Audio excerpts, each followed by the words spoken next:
ټول اهل حدیثو د طرفنا ای زما مسلمانانو ورونو دا زمونږ پیغور دی او که دا زمونږ اعزاز او شرف دی چې موږ قرآن منو حدیث منو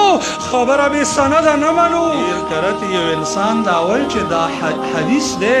منمه خو دا د قرآن د آیت ټکراو دی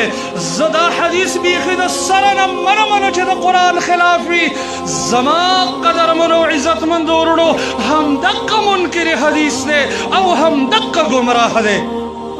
دا خبره زه نه وایم زما قدرمنو عزتمندو ورونو دا په طبقات د ابن سعد کې امام ابن سعد رحمه الله او په سیر و اعلام النبلا کې امام ذهبی رحمه الله د ابو قلابه رضی رحمه الله نه نقل کوي هغه دا فتوا ورکوي فرمایي وی اذا سمعت الرجل وحدثت بسنه فيقول دعنا من هذه وهات كتاب الله فانه ضال تا چې کله یو سړي ته قرآن احادیث پیش کو او هغه دا وویله چې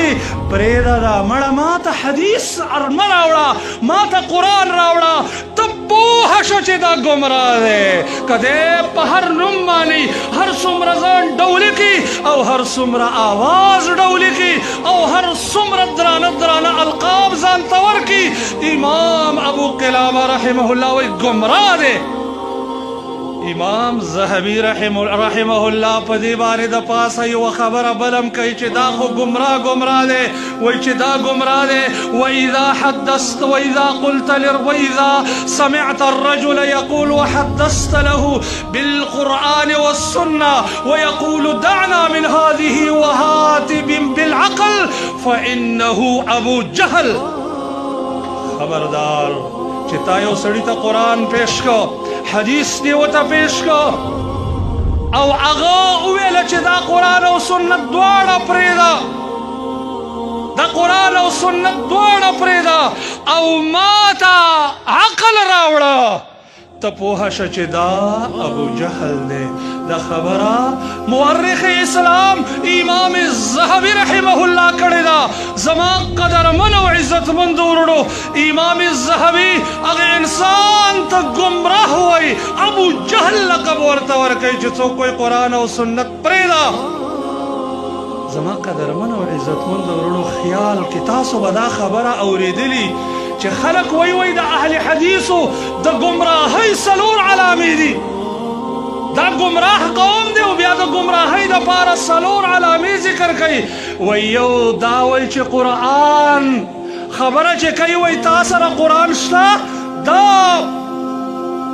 25% ګوابي دی بیا وایي که تا سره تپوس یې وکړه چې حدیث شته دا 50% وابي دی او ګمراه دی او که یې وویله چې سند نو دی 75% وابي دی او ګمراه دی او چې مشرک دی مشرک ویله دا هم ګمراه دی دا زما قدرمن او عزتمند وایي دا 100% ګمراه دی دا د دې خبرې واضحه دلیل دی چې اهل الحدیث یقینا علامه دا ده چې قرآن سنت کم حدیث چې بیانې سند صحیح دی او کنه منګړت خبره ده او مشرک ته مشرک الله ویلی دی او د الله نبی ویلی دی او منګ مشرک ته د مشرک اعلان کو زه دومره ووایم چې کله به د شام لښکر عبدالله ابن زبیر رضی الله تعالی عنه ته یو پیغور ورکو ویل یا ابن ذات النطاقین ای د هغې ښځې بچیه چې د هغې کمربند دوه ټوکړی شوی هغه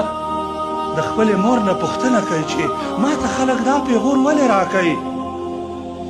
هغه ورته وویله چې بچیه د الله نبي او ابوبکر چې کله په هجرت باندې وتل هغوی دسترخوان نه او کم توشدان کې چې ورته ما خوراک اچلی و هغه نه ما د خپلو کپړو کمربند را ایله کو نیم مې دسترخوان جوړ کو او نیم مې د هغه نه د هغې توشدان وتړه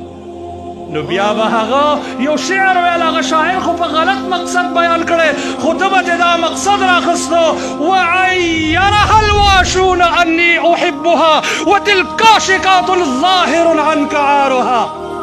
وای چغل خواره ما ته پیغور راکوي وای دا خو داسې پیغور دی چې د دې شرم زما نه اوچت دی دا خو زما اعزاز دی دا خو زما شرف دی چې زما مور د الله د رسول او د هغې د خلیفه خدمت کړی دی وتلک الشکات ظاهر عنک عارها زما ویمه چې د ټولو اهل حدیثو د طرف نه ای زما مسلمانانو ورونو دا زمونږ پیغور دی او که دا زمونږ اعزاز او شرف دی چې موږ قرآن منو حدیث منو خبره بې سنده نه منو او مشرک ته مشرک ویو دا زمونږ اعزاز دی ورونو